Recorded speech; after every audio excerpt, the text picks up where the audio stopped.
Hello everybody, John here, and today onto the garage. It's quite an important day because I'm finally taking Steed down off the ramps. All the suspension work, all the welding work has been completed. So the last act is to tighten the pivot bolts on the lower arms, the lower control arms, where it all pivots with the car under load.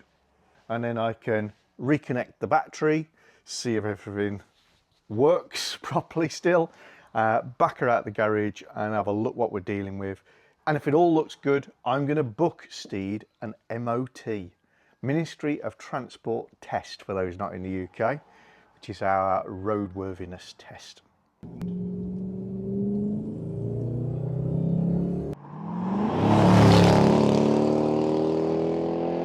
Okay, so we got all four wheels on and the ramps back together with the tails on it. I've got these blocks of wood. I'm going to lower the car down with the tyres on these blocks of wood at the front, and that's just so that I've got a little bit more clearance and can lift the car off its belly to put weight on the front and do the pivot bolts. Okay, the bolts that we're particularly interested in tightening under load are these, where it goes through the rear and front fulcrum bush.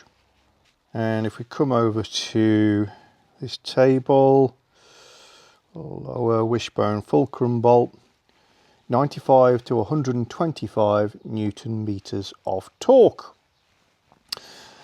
Interestingly, having reread again and again this manual, there is no reference to removing the lower ball joints. And for your interest, what it does have is press-in loads. And for both upper and lower ball joint, it shows 25 to 50 kilonewtons. It's not the same thing, before anybody corrects me, but you're talking 2.5 to 5 tons to do that. It's not the easiest of jobs, just because you've necessarily got to do this low. Okay. I've already set my torque wrench. A little bit higher would be useful. These are the blocks I've got. Well, not the easiest job. I ended up sticking 2 blocks of wood under the wheels in the end, but done. So let's get this back down.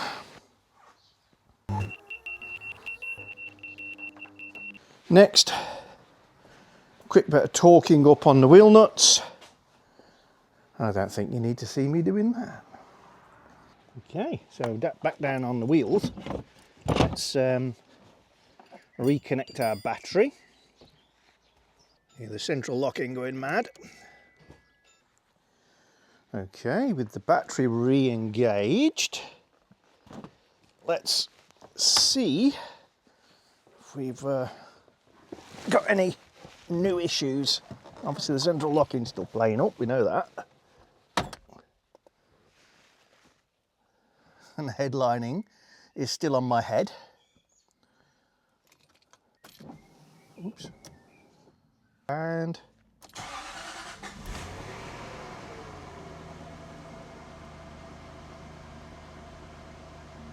nice clean start. Stability control, traction control, bonnet open, boot open, driver's door open. Okay, well the traction control and stability control are probably related to the fact that the wheels have been off and I've been playing with the suspension and probably unplugged a connector here and there, so I'm not going to give too much credence to those just at the moment. Turn her off, restart her, see what happens, and then we might look at using the code reader, see if we can clear that. Okay, our temperature's just starting to come up, so I'm going to turn her off now.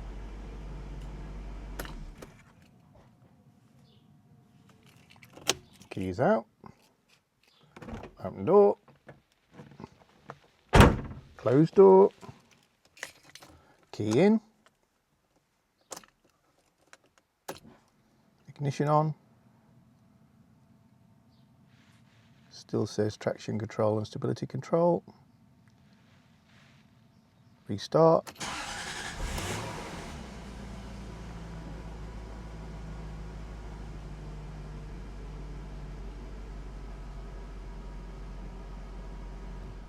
Okay, I've got my code reader out. I'll just plug that in. Lives down here.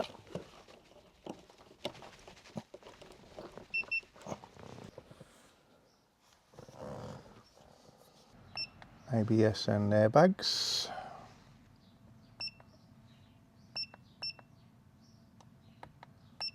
Jaguar.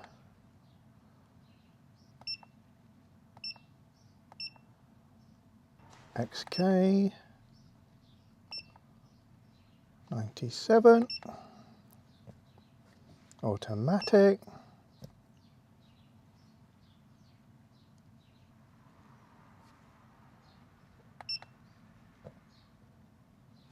Read fault codes.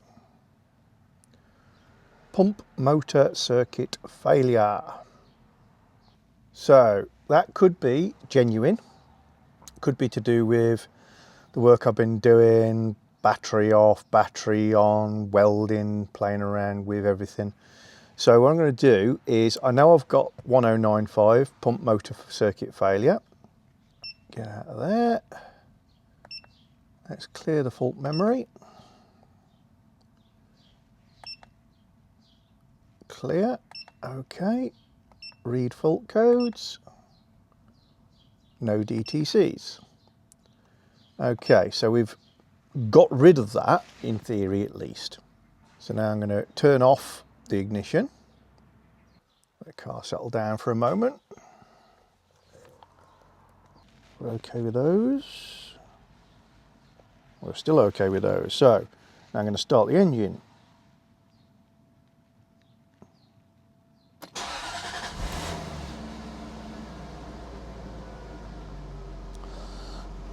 Still okay with those.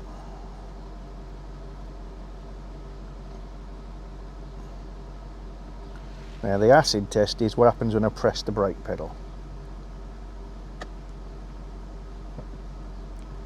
Nothing, which is good. Obviously the car's not moving, so that doesn't necessarily tell us anything. Just looking under the car, there's a tiny drip back there. That's where the air conditioning exits, so not worried about that.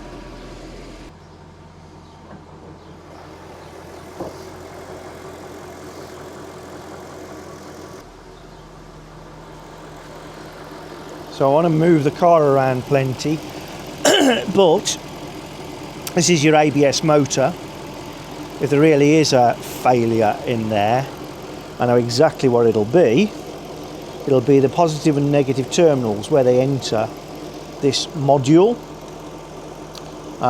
Very fixable, but not a 5-minute job.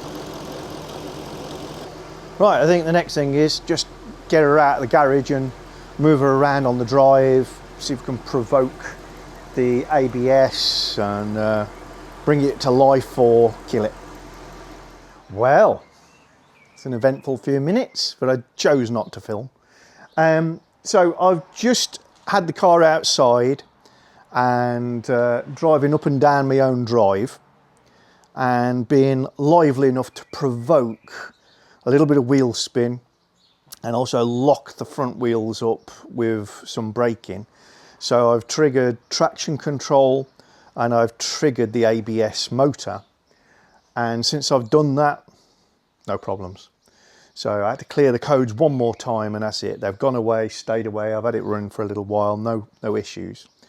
It's still many problems associated with the security module. So you've got the flicking backwards and forwards, a locking system, the lack of central locking, the remote's not engaging and playing, and also currently, probably the biggest issue, I don't have control of the boot lid via the controls in the car. So that's an issue, and because of that, the button alongside it, which releases the fuel filler flap, is also a bit of an issue. So I'm going to try and sort those. But I booked an MOT for tomorrow. So I've got to crack on and get those things related to the fuel filler flap at least resolved, or a workaround on it, so that they can check seals and bits and pieces. But yes, interesting. We are this close to at least getting our first go at getting through an MOT with this car that was looking like it was beyond economic repair. Some would say it is beyond economic repair, but by doing stuff yourself, obviously you take a massive cost out of the equation. To be fair, I've got to crack on with a few things, and as we discussed, filming things slows me down, and I've given myself a time now. So 8:30 tomorrow, this has got to be in the local town being MOT'd. So now you've got the company of future me on the voiceover. So I did set up my camera on a stand and film some of the bits and pieces, not in detail, but I knew you guys would like to see this. So security module, repair, or at least inspections. Start off by removing the boot floor and the battery cover. Disconnect your battery is always a good move when you're doing this sort of thing. Take out the 10mm bolts, there you go, that secure the fuse box to the boot floor. And you've got a couple of fir tree clips which hold two pieces of loom into the side of the fuse box. I find it easier to remove those whilst the box is still relatively secure. There's a little plastic tab that holds in the box I've just lifted out. Just bend it back and lift. And there's a lever on the back of that yellow connector. If you slide it back, the yellow connector comes out, and that's your lighting module. And because that's a separate item, that's why the remote control can operate the headlights but not lock, unlock, open boot lid, etc. So yeah, that's a separate unit. Now that I've removed all those, I'm taking out the last bolt holding down the fuse box. That one into the side. Be careful when you lift the fuse box. In the bottom of the shot, you're going to see a bolt sticking out the floor. It's called the bollard. That's there to protect the thing that I'm nudging, which is the aerial for the remote controls. So you can see how kinked up that wire is. That's one of the reasons that the remotes don't maybe have as much range. That gets damaged. Because when it's removed, it gets twisted, it gets bumped when people put the batteries in, if that bollard is not in place. So be careful of that. This is your security module. So you just bend back the tab at the top, which I've got with my thumb, and lift it out of the little hooks at the bottom. I'm now undoing the aerial from it. It's only usually finger tight, but I think it might be 10mm, maybe an 8mm nut on the coax, not sure. Now you've got two multi-plugs in the back of mine. As you can see, there's another port, so depending on the level of sophistication of your car, the year of your car, etc., you may have 3 wires connected to this. But depress the little tabs. The beauty of editing is this looks easy. I struggled with those for a good 5 minutes before developing my technique using a screwdriver, because they are very firm. Obviously they rarely ever get removed once the car has been built. And once you've got them out, your security module is free, loose. You can't put these back in the wrong places, they're all different, even if you have got 3 connectors. And that's the security module out. There we see it on the bench, 3 banks of pins. We're only using 2 on this.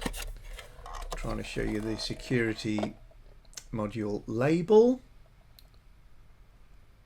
And it's just saying that this is a programmable module, 433 megahertz. if you do replace this unit, make sure you get one with the same code number on it. There are 2 different frequencies. Most of the early cars are 433, but there are 2 different frequencies, and you do need a module with the same code number. Again, the beauty of editing is this looks quite simple, but you need to prise off the bottom panel, which is held in place by the barbed clips in about 1, 2, 3, 4, 5, 6, 7, 8 places, I think. And it does have a tendency to keep relocating itself. A good idea would be to slip credit card sized pieces of material in as you pop each one out so it can't pop back. But no, I struggled on. So, much editing later, boof, off she comes. Below it is your circuit board, which is attached to the sockets on the back. Don't whip it out quickly because it's connected to the aerial socket as well. What I'm looking at there, pointing at some joints which are very obviously heat affected and oxidized. So they're dry joints. They're what probably is causing my problem. That's my instant reaction. You can lift the whole thing out, as I said, but see, you've got the ribbon connector. That connects to a tiny little circuit board which just has the aerial leads on it. You can't see in this shot, but there's a little slide back plastic connector either end of the ribbon connector. Pull it out and then you can slide the ribbon out. Be careful to note which way up that goes into the slot. It's not obvious. It can go in both ways and it will not work if you put it in upside down. So then you can examine the component side of the board and go over it, looking again for components which are obviously burnt, heat affected, discoloured, any staining, any liquid spillage on there. But what I'm finding is just again a selection of dry joints. They're very obvious in comparison with the others. They're not as silvery. Sorry for the bad photography. This was done quickly for the reasons previously mentioned. You see those pins there where I'm going to circle. They are discoloured, not bright, heat affected. You can see a hole in the solder on a couple of them. So they're the issue, in my head at least. Get a soft brush, I've got a little toothbrush, to knock off any loose or charred material. And then what I'll do off shot is I spray the head of my toothbrush with a little bit of alcohol, dabbing it on the mat there, and wipe that over the connections, and that'll take off a bit of flux that maybe is on the top of the solder, any potting solutions or protective coatings, lacquers around the solder. You really don't need a lot of alcohol, but just a gentle rub with a soft brush like a toothbrush. You can see I'm actually drying the brush on my leg. Precision stuff, this, boys and girls. Then you just need a standard soldering iron, and if you're my age you need a big ass magnifying glass. I am just at that point where even with good pair of glasses that enable me to read and do everything else properly, I'm unable to accurately detect issues with soldered joints. I can see it all, but I can't see the holes, and when I'm soldering I can't see whether I'm doing a good job or a bad job. So I've got this big magnifying glass I can tie around my neck. Makes me look quite old, doesn't it? Grown up, let's call it. And I went over all of the connections that looked even slightly affected with a soldering iron, both sides of the panel. Off camera I did check them with my multimeter. One of them did appear not to have a connection, or at least it was a very intermittent connection. The rest had marginally reduced conductivity. I also checked them after and they all had similar conductivity to the bright terminals. So in my head, good enough. Also, I'm not sufficiently informed on electronics to go testing the function of the components beyond a resistor, a switch, that sort of thing, the odd diode. So anything that looks clever, I'm just going to have to assume it's fine, or that the whole thing is scrap. You may be better equipped. So at this stage, I then went off and didn't film, reinstalling the module, putting it back in the car, and trying to program the key fob to work everything. Had a few issues, and then back then me can take over the soundtrack and explain what happened after much toothbrushing, switching and changing. Now I know some of you, well many of you, are going to be peeved at me for not filming it because it will help you, but yeah, I'm up against it for time at the moment. So little report back. So the central lock-in wasn't working full stop. If you open the driver's door using the handle inside, the passenger door didn't respond. I couldn't get the boot lid to open using the button on the dashboard. I couldn't get the fuel filler flap to open using the button on the dashboard. Everything was failed in that sort of security area, except you could use the key to open the door. It always triggered the alarm, so you had to put the key in within 7 seconds. What I've done is I started with taking the security module out, dismantling that, finding a couple of dry looking joints, redoing those, putting everything back together, cleaning it all up. What that gave me was now the boot lid started responding to not only the key fob, which previously had only worked on the headlight, which is talking to a different module, but also the dashboard switch for the boot lid worked. So that tells me that I'd fixed something with the security module. I then swapped the batteries in the key fob, made no difference. I then cleaned up the key fob, made no difference. Obviously I was programming the car to the key fob in between all of these little activities. So what I've done is I've got a spare key fob that I bought for my car, and I put that on and everything worked, with the exception ironically of the headlight button. So I've had the new key fob apart and cleaned the contacts on the new key fob, put it all back together. Now everything works.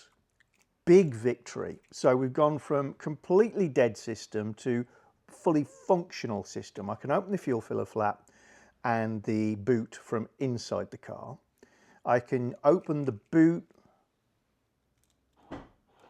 from the key fob. I can turn the headlights on and off from the key fob. I can open, but you hear that? That's not me. I can lock, and the intelligent sound is still working, which is a rare thing.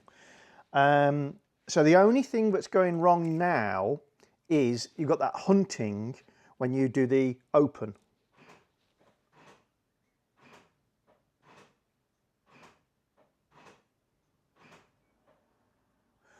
But it is disarmed, because now when you open the door, it doesn't trigger the beep, beep, beep, giving you 7 seconds to put the keys in the ignition. So we're very close to a fully functioning security system. That last bit could be a few things.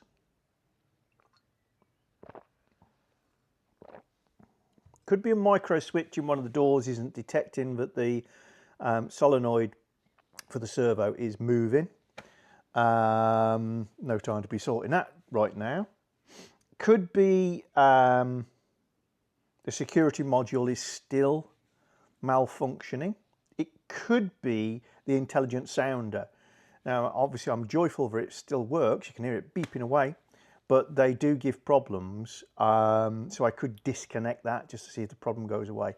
But for now, it is 90% fixed, and the fact that it hunts after it's opened the car, for me feels like something's stuck or a dicky connection, and it's not actually causing any grief. So I'm going to call that a small victory that's not cost too much. Price of a new key fob, some batteries, time doing soldering, etc. So that's another little victory. You'll remember I changed the indicator lamp on the left hand side because it had gone like crystallized and really quite odd and weird. Now time to do the one on the right hand side, or they won't match, and get this cover to go back on properly. So in this access panel, should be able to reach in, find the back of the indicator, little quarter turn, well, I say quarter turn, it's nowhere near a quarter, a turn anti-clockwise, yeah, same. The orange on the lamp has completely decayed. Could be time, could be heat, could be got it wet, don't know. Anyway, there's a new one.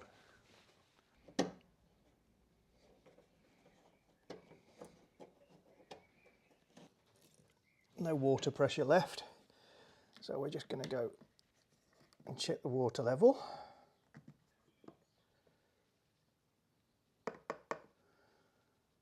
Still more or less where I left it, so pleased with that. Hopefully the water leaks were all hangovers from a previous issue. Let's get the trim pieces back on the engine.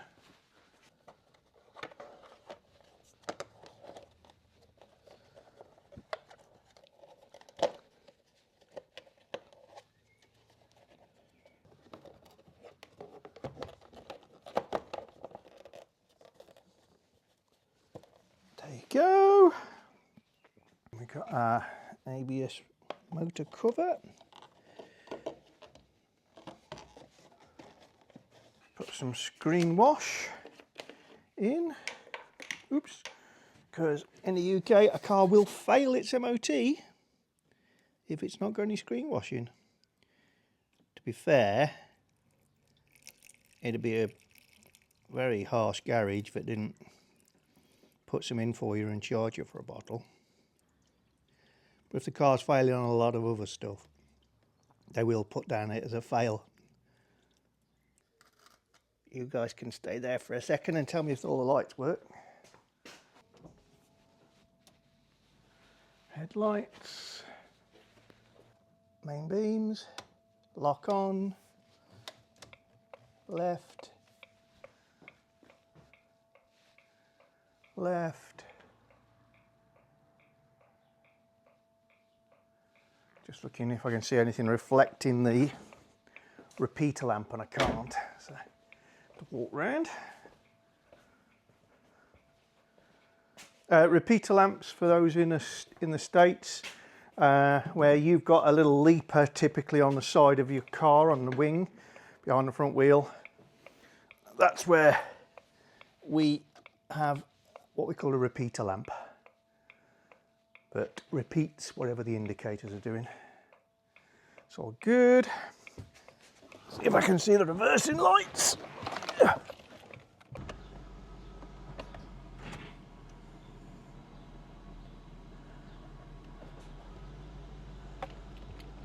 Right, let's get the battery clamp down, spare wheel in, and we're getting close. I've got to get the rear seats in, that's probably the biggest challenge, and make it so the headlining is safe for me to drive the car. I remember the pain I had getting this battery clamp off. So getting some penetrant on them, and then after the MOT I shall run a dye down those threads and tap into the holes. Appears this is handed.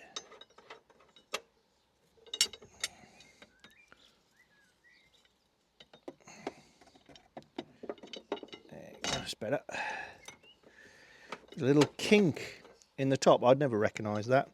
So it'll only go on one way round without clamping unevenly. Just need to give this a quick hoover out. Well, I don't need to, I want to.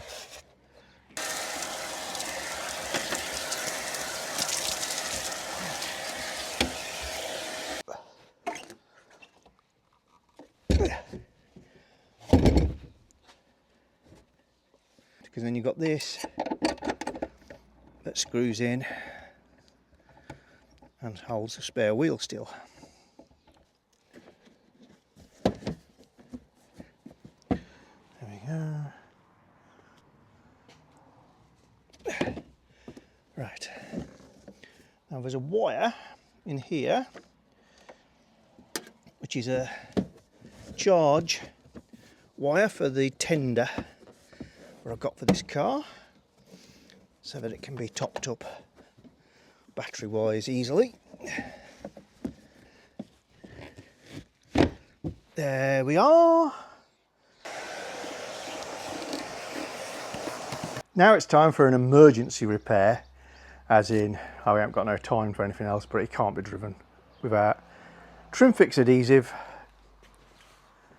the baggy headlining, which is getting more droopy by the minute, and all I'm going to do is just use the slits that are already in it to spray some glue up there, and it's contact adhesive, so I'll let it dry for a few seconds and then pop her back up, and it'll give us a bit of time.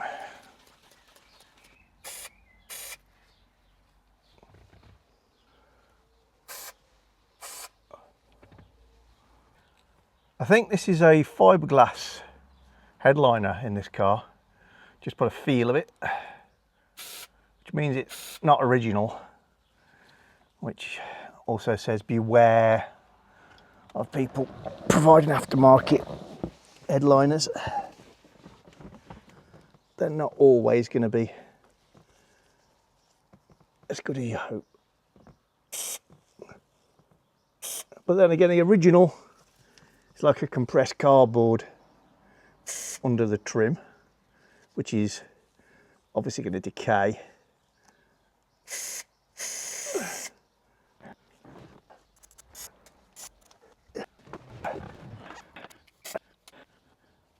Foam is dropping out of here, so as always it's the backing on the material that lets it down. It ages, crumbles, goes to dust, and the glue is still attached to it, but it is not attached to the headlining. Give that a few seconds and then I'll make it usable. Let's see what happens. Let me pop this up.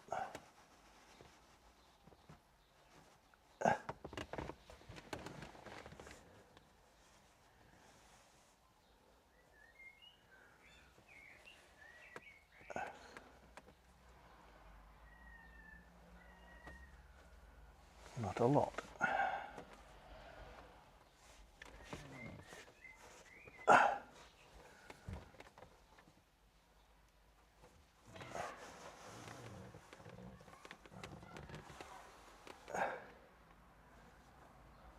Crikey. When this stuff's not sticking, you know you're in trouble. Must be like sand up there. Well, we're as ready as we can be for the tester. Yay! And the headlining would not stick up for love nor money, so not my proudest moment, but it works. Turn the radio off. Copyright. I've channeled my inner Mark II owner, Gary, and made some hood bow. So I've given it a hood bow temporarily, just to lift what's left of the headlining out of the way. and that can be dealt with another day. Anyway, I'm going to leave it there because I've now got to go insure this so that I can drive this to the test centre. So wish me luck, and I'll see you very, very soon. Bye! If you're interested in any of the gadgets, gizmos and tools that I use in my videos, then very often I'll put a link to relevant items in the description below the video, but you can also go to amazon.co.uk/shop/to-the-garage, and that will give you the To The Garage storefront. These are not things I'm selling, it's just a link to all of the Amazon based items that I've bought over the years which are relevant to the channel. Nice little feature. Thank you very much, Amazon. If you're enjoying our channel, then don't forget to subscribe and click the little bell icon so you get notifications of new videos.